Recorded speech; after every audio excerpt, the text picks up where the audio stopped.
Hey everybody, we're back. It's the second episode of your new favorite tech podcast, Noise Canceling. If you're looking for a bunch of nerds sitting around a table dryly discussing this week's top tech facts, that ain't us. So sit back and let's take you through what's been going on in the world of Laptop Mag, TechRadar, Tom's Guide, and more.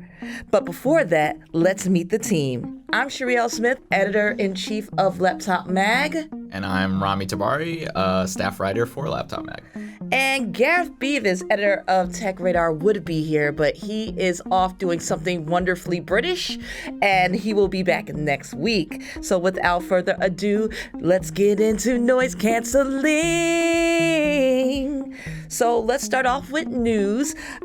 First things first, Apple's spring event has been pushed back. Any guesses as to why, Rami? I mean, do I really need to say it? I mean, it's a podcast, so kind of, sort of. Yeah, it's coronavirus, most likely. Yeah, this is the latest in a slew of shows to be pushed back or canceled outright due to coronavirus. But Apple's event is being pushed back instead of outright canceled, which gives us a sense of hope, which means that we will be talking about our new Apple gear sooner than later because Laptop Mag is just rife with iPad 2020 rumors. We just wrote up a fresh batch today, and now we're looking at iOS 14 rumors and MacBook rumors. Do you want to touch on any of those, Rami? Not really, if I'm being completely honest. Well, I'm asking you to as your boss and as your host right now, so... Yeah, there are a ton of MacBook rumors. I just read a headline this morning that Apple is probably going to move the touch bar to the space bar and or the touchpad, and that's not very exciting whatsoever. I love a dual display. More is always better. More is more. I mean, do you really want to rub up on a spacebar or trackpad that's, a display and not a spacebar or touchpad? I mean, I wouldn't want it in the spacebar, but if they do it like Asus does for ScreenPad Plus or the ZenBook Pro Duo, I wouldn't be opposed to that. I mean, I already hate their trackpad for what it is. So oh, you're just a hater. Listen, if they do put a touch bar in the touchpad, it's not going to change how I feel. I'll probably hate it just as much as I hate the Force Touch now. You're just a gloomy soul. You need to lighten up a little bit. I'm bitter. So. Well, speaking of bitter, I am a little bitter about E3. Right now, rumors they're starting to be more than rumors. It's looking like E3 is going to be canceled, and I am not happy about it. It's one of my favorite gaming shows of the year. I've been attending for... Well, I'm not going to say how long I've been attending. You never ask a woman her age. But for a while is what I will say. And I was looking forward to taking you with me this year. So, I feel like you've kind of cursed the whole thing. It's you. Wow. All right. First of all, I am also very upset that E3 is most likely getting canceled because it was going to be my first E3. And the saddest part about it is that now that E3 is getting canceled and honestly, the only real physical presence there out of the three big, console companies is Xbox. And so with this now potentially going all online, the future of E3 in a physical state is, grim. Well, E3 was going downhill, in my opinion, for a while now, especially as they started opening it up to more fans, which I love walking around with the fans, but it is an industry event. It's there so we can report and tell you what to buy, what to avoid, what to get excited about. I mean, personally, I would always feel a little sad watching people have to stand in line for hours on end just to play one game. That's not what E3 is about. It really isn't. That's what PAX is for. That's what Gamescom is for. That's not what E3 is about. So hopefully they can take this year off and reevaluate and try to figure out what they want to do next because a lot of people dropped out this year. And not because of coronavirus, something's going on behind the scenes that a lot of people aren't agreeing with. And I hope that they take some time to take some stock and to reevaluate. Yeah, I mean, it's also most definitely cheaper just to do a live stream. So it might be the better alternative. Do you think this is the end of tech conventions as we know them? Oh, I hope so. I mean, in E3's case, I hope not. I want to go at some point. I would like to go to my first E3, but the rest of the tech conventions can die for as far as I'm concerned. But how will we see things? That's fine. They can just visit the office. Oh, where's your sense of adventure? I have none. Boo. Well, back to Apple again. Apparently, Apple has a pair of new headphones coming out. They always have, so that's not the AirPods 3, which have been leaking and announced, and Tom's Guide is speculating on pricing and all these other things. So first that, no specs, because why not? Why ruin a good rumor story with facts? But they are saying that this time around we might get some colors, which would be amazing because I am tired of looking at those white buds.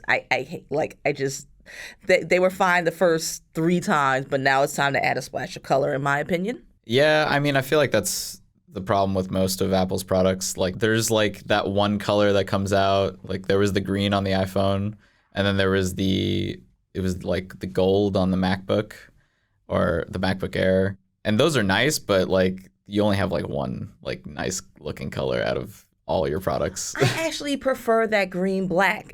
I like the way it's a polarizing color, yes, but I like the way that the color changes depending on the angle that you look at it. Yeah, it looks nice. I just want more. I want more colors. I want on all of their products, honestly, because the space gray and the silver is getting boring. Apple is also working supposedly on a pair of over-ear or of headphones called the Apple Earpods X, and people are hyping them up as the new Sony killers, maybe Bose killers. I doubt that very seriously because Bose, as far as it comes to active noise canceling, they are the kings. So it's going to be hard to depose that reigning title. What are your thoughts? So I'm not going to pretend to be an audio expert because I'm not, but I'm curious. What do you, if these new over-ear phones were going to succeed, what would Apple need to bring to it? Apple needs to bring a better soundstage than it has with its other headphones.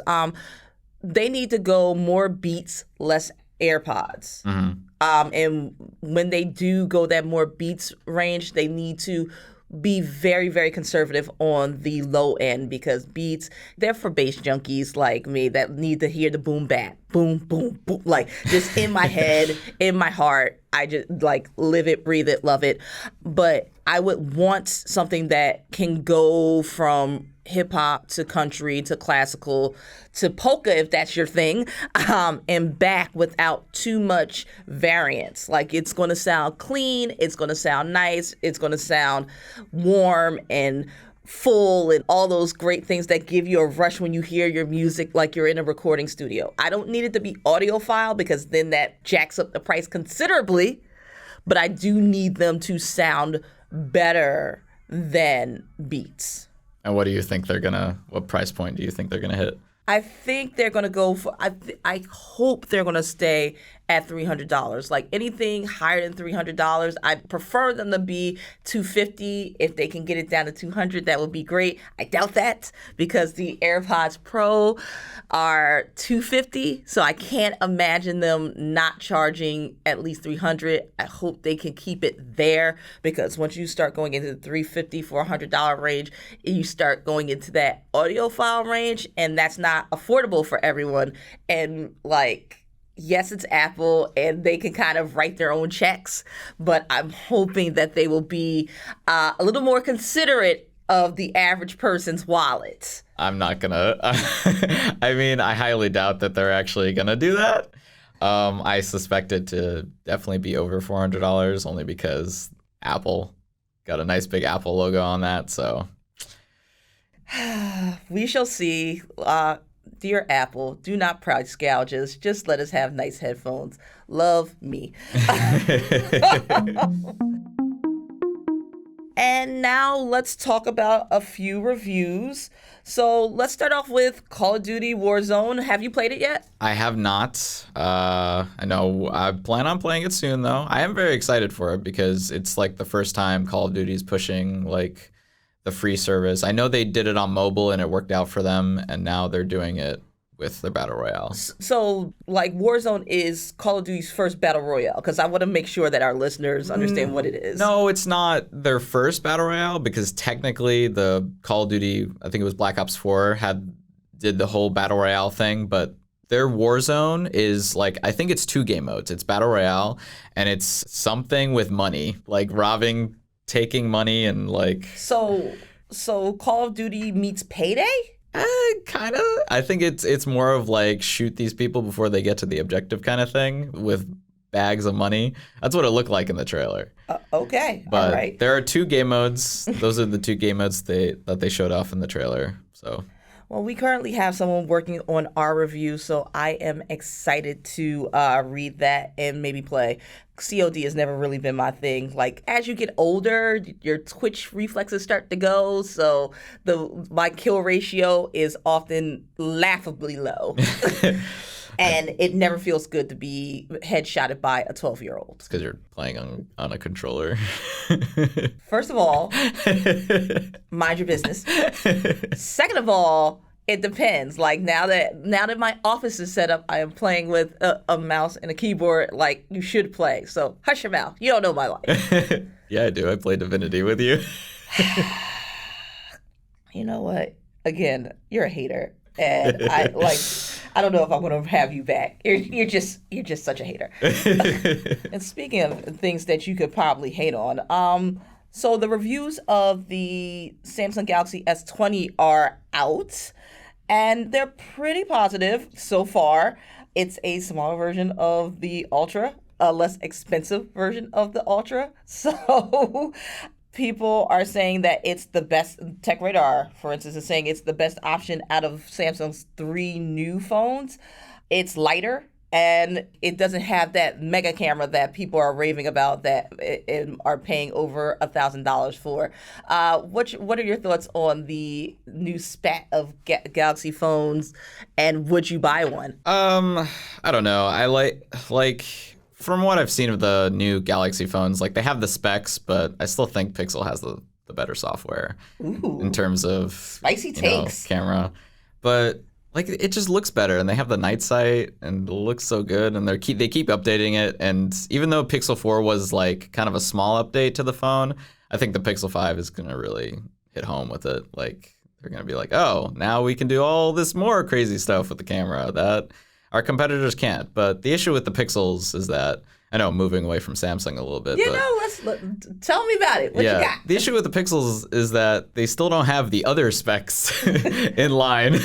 Are you talking about battery life? Talking about battery life, performance. I'm talking about every little thing that isn't the camera. So yeah. Yes. I mean, but it has stock Android. That's always great. And it's always up for updates first. Yeah, no, the Pixel definitely has advantages, and I love its camera. I'm using a Pixel right now for its camera alone, but a camera does not a phone make, Rami. For me, it does. I just need more battery life. What are you even taking pictures of that you need? Like, what? Like, why do you need such a good camera? My beautiful puppy at home that I take pictures of. Okay, touche. Yuki is fluffy and adorable, so I will allow that. Okay, fine. You got me. Something that I'm currently reviewing and very excited about is Ori and the Will of the Wisp. This is the long-awaited title for me. Like, I've been waiting for this for 2-3 years from Moon Studios and Microsoft Studios. It is the sequel to Ori and the Blind Forest, and it is one of the prettiest Metroidvanias that I have played ever. It's definitely in my top 5 right now. But with all that beauty, there are some flaws. I would highly recommend that you play it on PC. Playing it on Xbox via Xbox Play Anywhere, I noticed that there are significant slowdowns on the Xbox version. Even though they are patching it as we speak, it's just not as good an experience. That's kind of wild. Like, I don't expect a game like that to be that taxing, especially for the Xbox. I don't get it because I'm playing on my PC, it's smooth, and like since I was playing a review copy of the game, there were a few little graphical things, but those have smoothed out on the PC side, not so much on the Xbox side, which is I don't get it. I don't get it, and I don't like it. But the things I do like, it's a new combat system.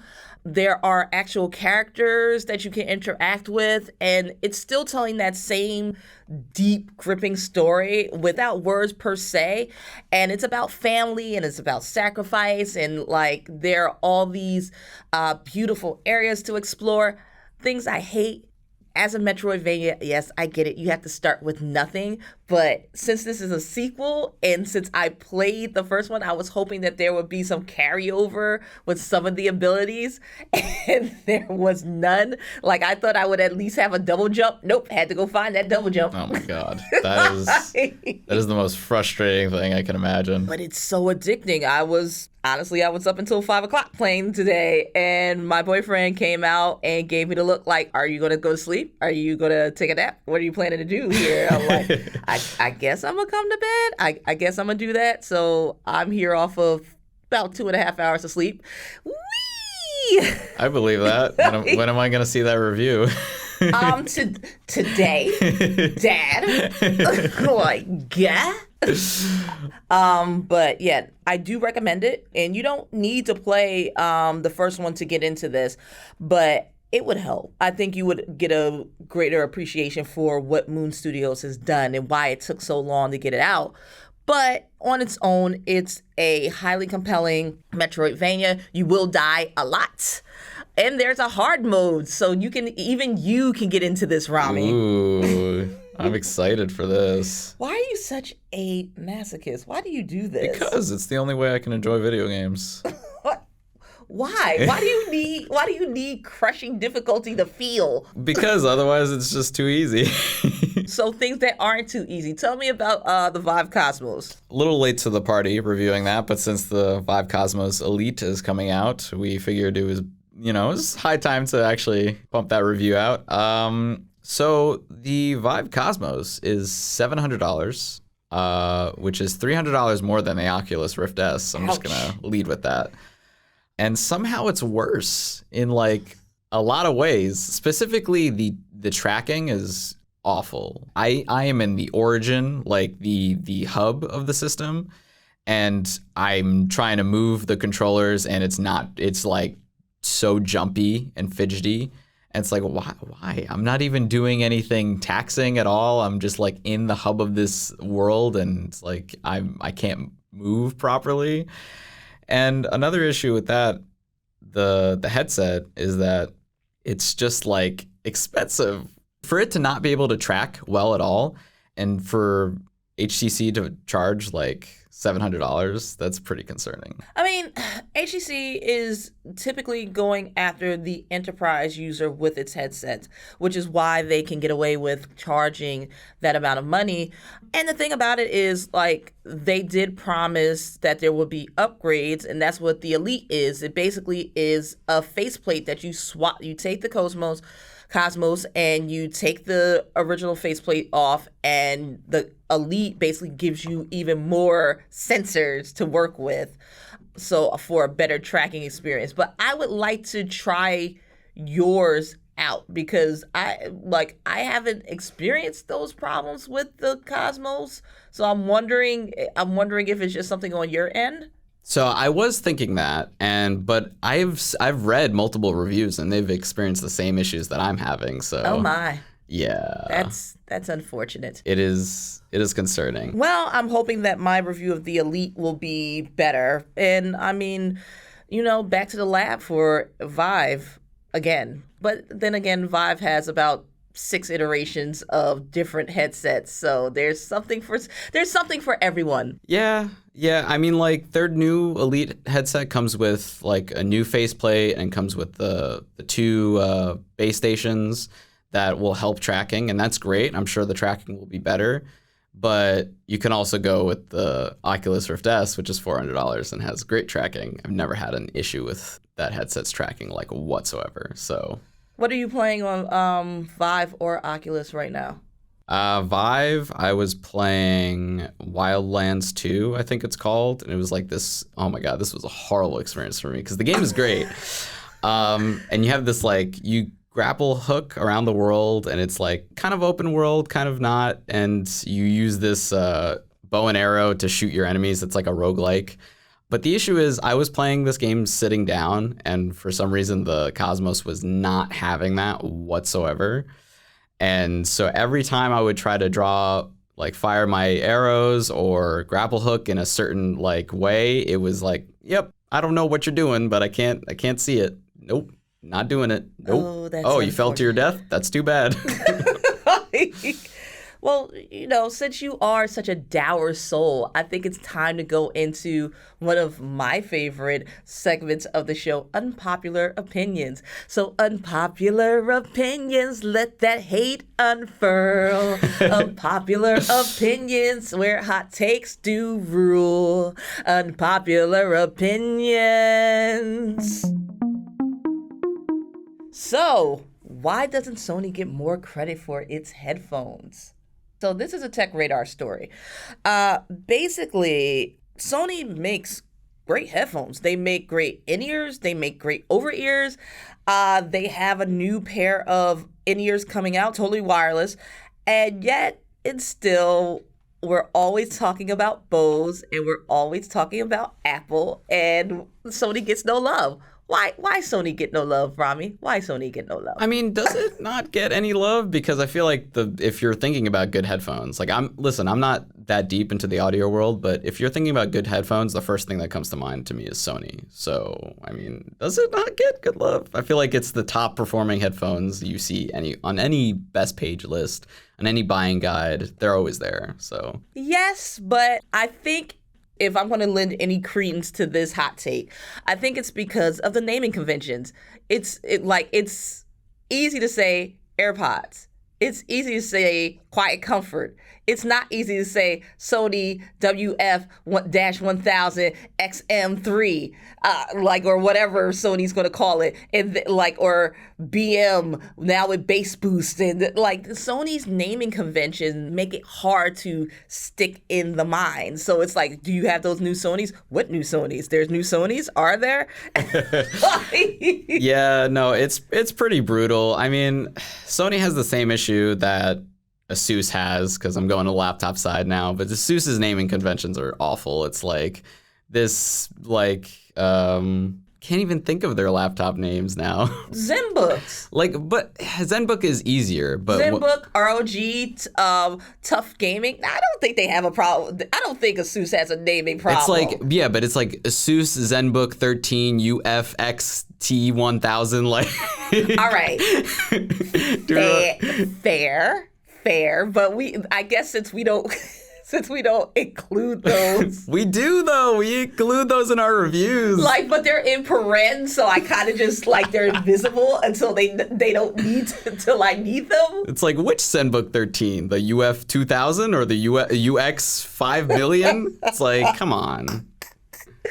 Oh, but how will you differentiate all those different ZenBooks without the confusing? Don't call them ZenBooks. Call them something else, please. No. But back to Sony. Sony has some of the best sounding consumer level headphones in the game, and they just don't get that love that they should get. They are constantly being overshadowed by Bose and by Apple, because when I write for TG, no one's we'll write about Sony, but no one's like, oh my God, do you know that? Did you know that Sony's coming out with a new pair of headphones? We have whole pages dedicated to AirPod Pro rumors and AirPod X rumors, and do we have a Sony rumors page? No. Why?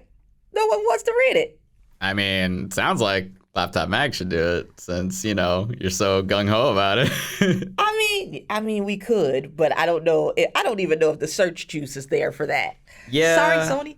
I mean, because Bose is a recognizable headphone name. Sony is just Sony. They have so many other properties that if you can't just Google Sony and find something like has to do with headphones immediately. So what we're saying here is the sound is great. The pricing is typically great.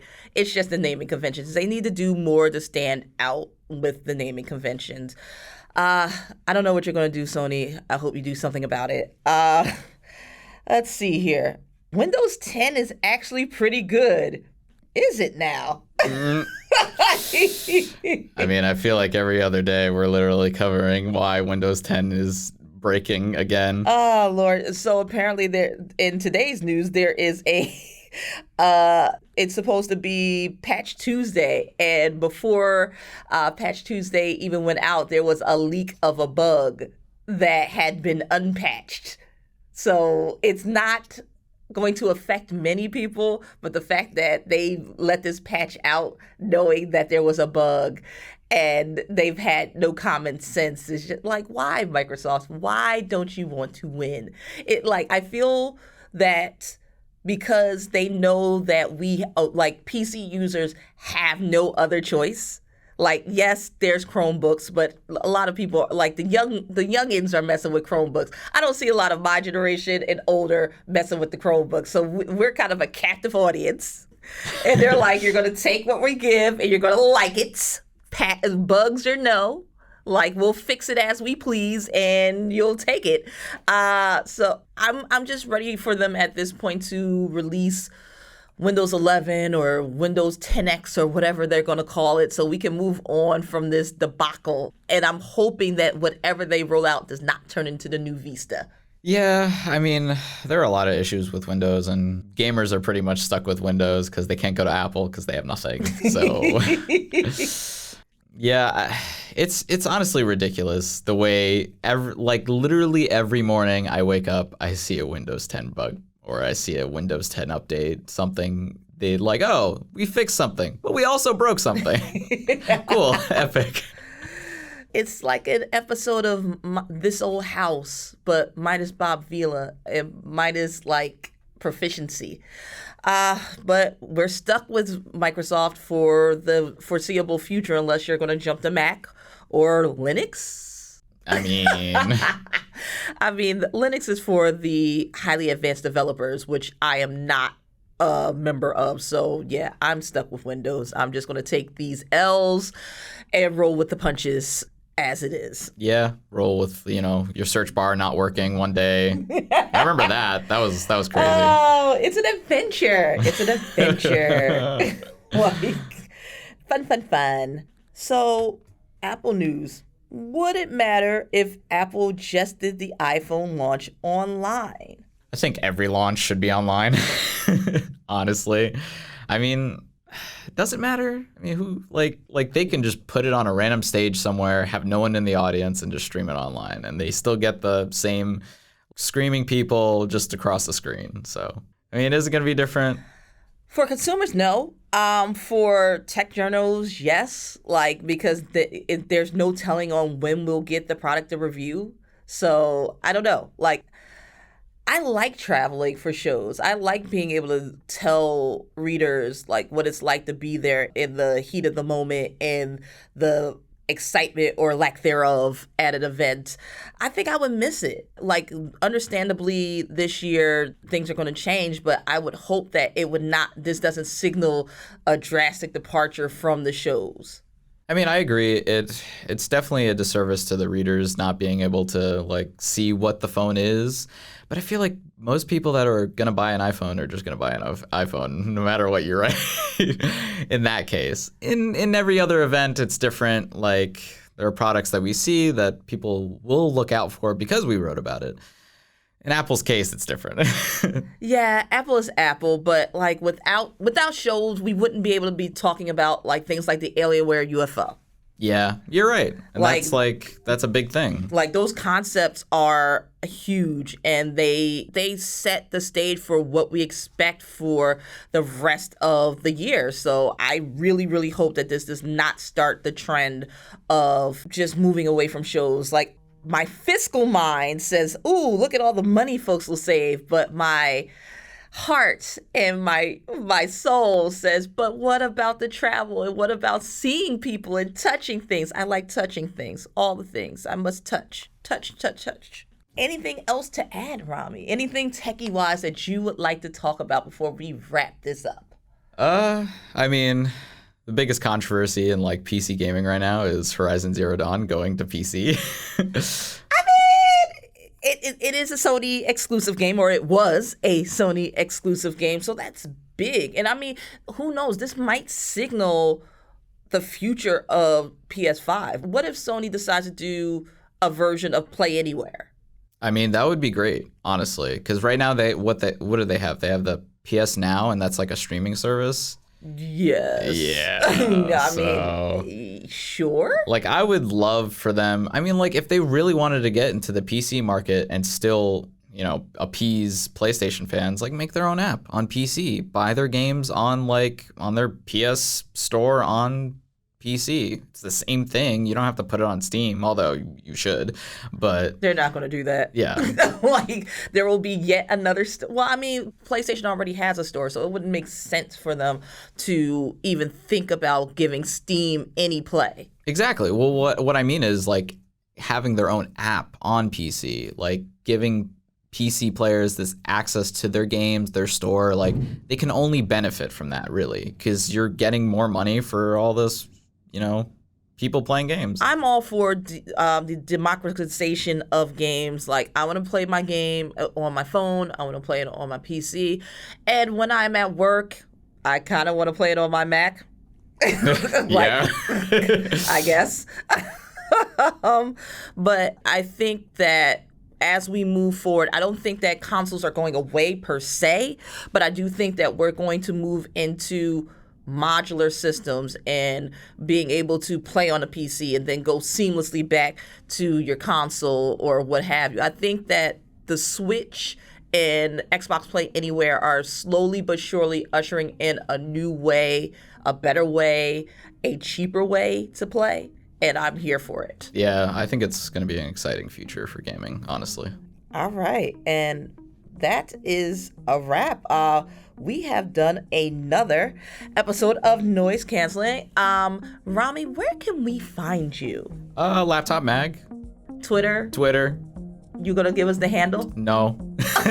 No, it's at Rami Tabari on Twitter, and you'll find me on Laptop Mag. You'll find my articles. I'm Sherri Smith. You can find me on Twitter at MissSmith11, MISS Smith11. You can also find me on Laptop Mag, along with Phil Tracy and Kimberly Gideon and Hilda Scott, our small but proud laptop team, and of course, Rami Tabari. And bye, everyone, and we're sorry we disappointed you. Noise Canceling is part of the Audio Boom Originals Network. Subscribe now on Apple Podcasts, Spotify, or wherever you get your podcasts to make sure you don't miss out on new episodes. And don't forget to head over to TechRadar.com, LaptopMag.com, and Tom'sGuide.com to read more.